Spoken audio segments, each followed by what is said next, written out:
Yeah, good morning, Srini. Good morning, sir. I could see that you have questions. Do you have some question? Yes, sir. Good, because I love questions. So, what's your question? Sir, I would like to learn about to infinitive and the gerund. Okay.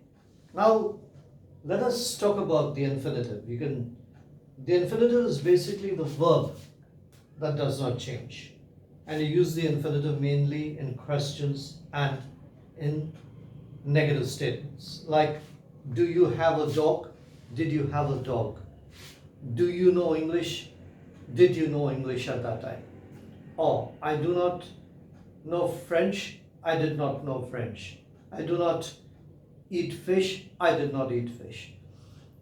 That is basically the infinitive. But the complete form of the infinitive is called the to infinitive, simply because the infinitive has to in front of it. It's called the to infinitive.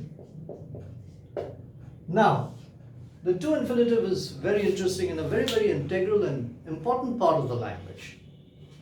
It is an inseparable part of the language. This is one part which sort of gives you the flexibility to speak more and to speak more effectively. So let's take, like, if you take, it normally comes after the finite verb, the to infinitive. It comes up like I want to go, changes to I wanted to go. I need to go, changes to I needed to go. Now the beautiful thing about this is, and this basically is a characteristic of English. One rule, it you can take it across the language, and you can just apply that rule if you know the rule. So it's basically the finite verb plus the to infinitive, right?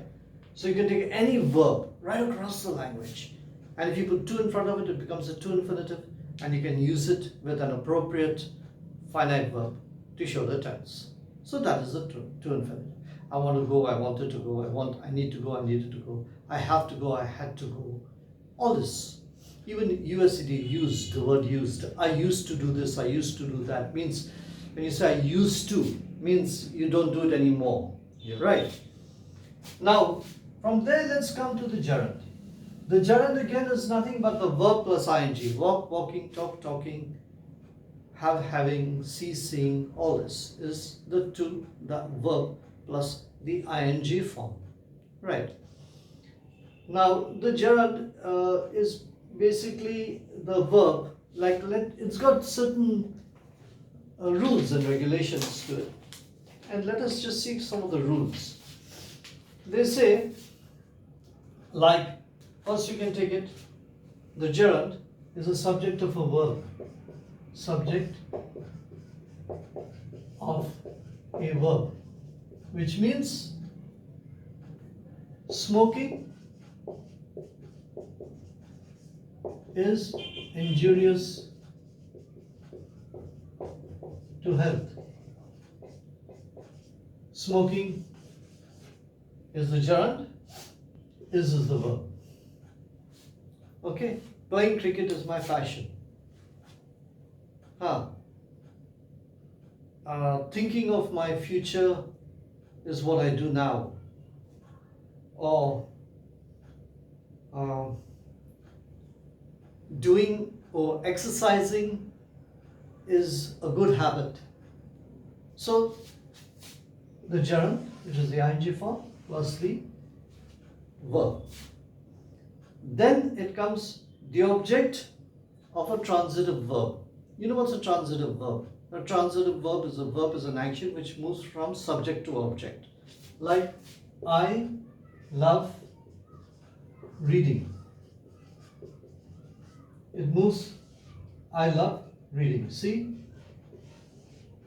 I like dancing. I enjoy listening to music. Right? So it is the object of a transitive verb. Like you see, if you say Ram kicked, I'm explaining the transitive verb. Kicked the ball. You see Ram, the subject, kicked, the verb is moving from the subject to the object. That's called the transitive verb, the transition. So the gerund is also used along with the transitive verb. Anything. I like drinking coffee. I love drinking coffee. I like swimming in rivers. I like playing football in the rain. With love and like, it is the same thing. You can either put, love and like. The thing about love and like is you could use love and like with the gerund or with the to infinitive. You could say like, I love to play football. And I love playing football. This is up to you. You could choose.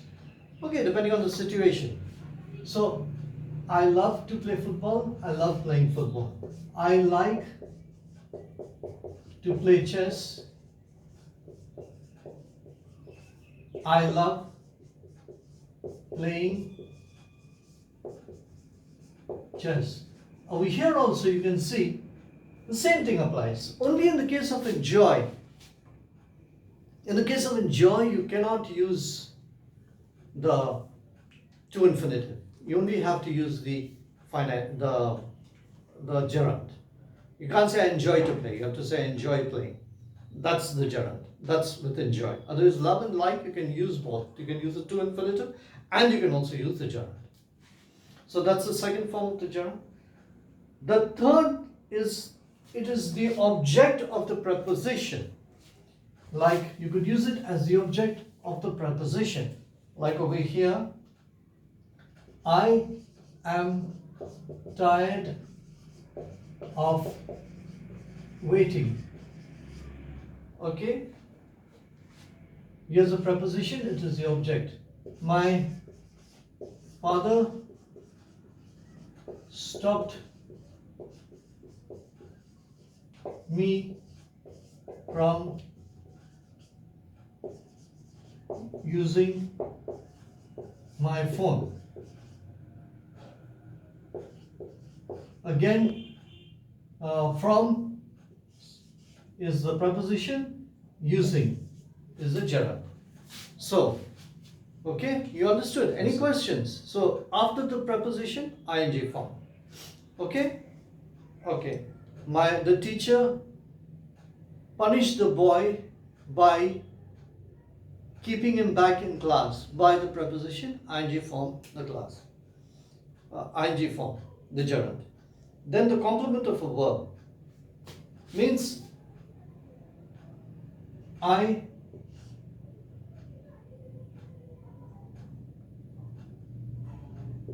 detest or I hate smoking.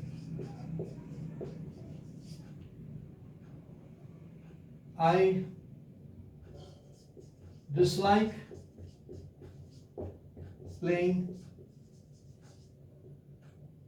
football. So these are the various ways in which the gerund can be used.